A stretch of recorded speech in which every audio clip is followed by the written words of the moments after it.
Hey everyone, welcome back to the channel. Thank you for tuning in. It's great to be here as always. You're watching the VSO Gun Channel, and today I want to do a quick video on the next round of legislation that's kind of coming down the pipe, so to speak, the Appropriations bill. I guess what I would lead off with here today is a message for congressional Republicans, and that is that this is not good enough. I don't care what you pack into this Appropriations bill. It does not atone for what you perpetrated in the big bloated backstab. Yes, this bill proposes that there is no funding for the merger of the ATF and the DEA, effectively preventing that from happening. I mean, Pam Bondi's an airhead. She should be fired for even considering that this would be a good idea. But I don't think that you guys understand how bad you screwed up when it comes to the reconciliation bill. You had a golden opportunity to strip 3/4 of the ATF's toys away, and that would have given 3 solid years of unregistered commerce in the short barrel rifle, short barrel shotgun, AOW, and suppressor markets. And they would have been literally everywhere. And there would be no stopping at that point in time. There'd be no going back. But because you guys wanted to meet your made-up deadline so that you could stand up there and beat your chest on July 4th, you have bent the knee to an unelected bureaucrat that was installed under Barack Obama by Harry Reid. Congratulations. You dick this up, and you dick this up big. I don't think you understand how pissed gun owners are at you, especially when we all know that this is an appropriations bill and it's subject to a filibuster. So some of this is probably going to get stripped out of here anyway, but I'm going to cover it because that's what my audience tells me I ought to do. But fuck you guys. We will not show up for you in the midterms because gridlock and getting nothing done is preferable to half-ass bullshit that can backfire on us, because we all know when the next rabid anti-gun administration comes into power, that they're going to go right over and change that $0 tax that you put in there to something that's probably historically accurate for inflation or something like that, like $5,000 tax stamps. Thank you very much, Republicans. You broke that, and we will not forget it. Today's video is brought to you by the Modern Gun School. This is an accredited online university that is built by gun people for gun people. It's designed to be streamlined and cost-effective, unlike the other place that'll rip through people's entire GI Bill. Whether you're looking to break into the gun industry or you just want to learn some stuff, check them out at the Modern Gun School, and make sure that you tell them that I sent you. Let's get back to the video. I mean, since I've already let the big ticket item go, I suppose we might as well lead off with that one. ATF DEA merger, off the table. No funding provided for that sort of thing, expressly prohibited by Congress. I mean, let's be real here. Everybody with 2 neurons that fire in concert thought that was a monumentally boneheaded idea. Looking at you, Madam Attorney General. But also in the same vein, like right underneath of that, it basically says for the ATF to get their funding, NFA processing times have to be less than 120 days for the paper forms or 60 days for the electronic versions of the forms. So basically, do your job and do it in a timely manner, or else you don't get your money.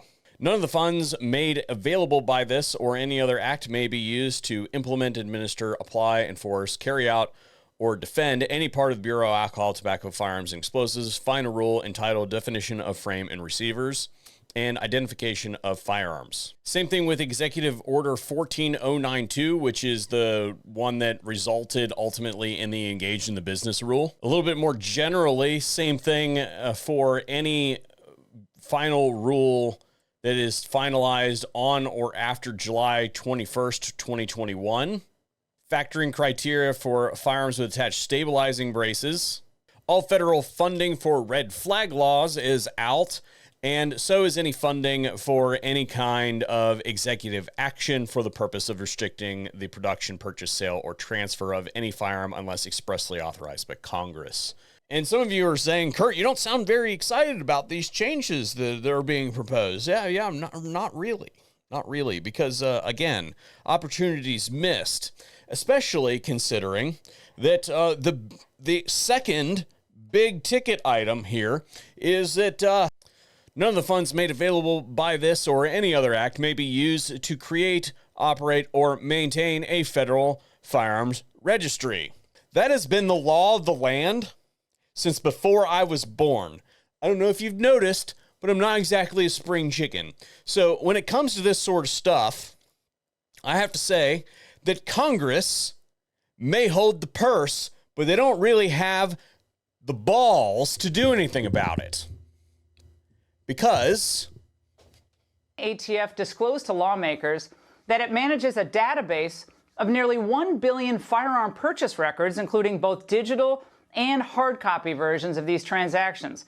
Congressman Michael Cloud warns the ATF's database could be exploited by the Biden administration to surveil American gun owners as it pursues new restrictions on firearms. So what I see here is Congress saying, you can't do that.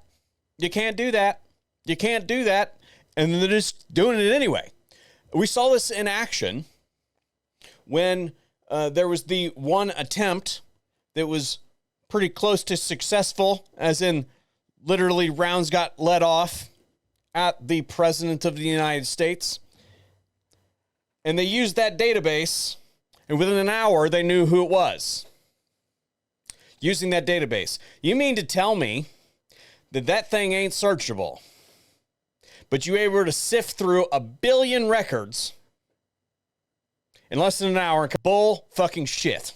Tell me that you don't got a registry. Tell me that's not what it's used for. Tell me that you worked with Adobe to get the search function removed, like Steve Diddlebick. We pay somebody to take out search function in order to comply with the congressional notion that there can't be a gun registry, the law that there can't be a gun registry in the United States. So until they start calling these people in front of them and jailing them for contempt of Congress, cool story, bro.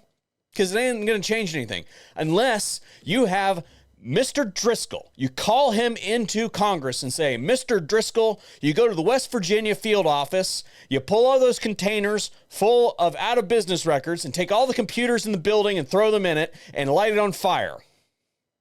Until we see something like that, this is words on a page. ATF disclosed to lawmakers that it manages a database of nearly 1 billion firearm purchase records, including both digital and hard copy versions of these transactions. And chances are, even as weak as this is, the prevailing trend is that Republicans are going to screw it up anyway.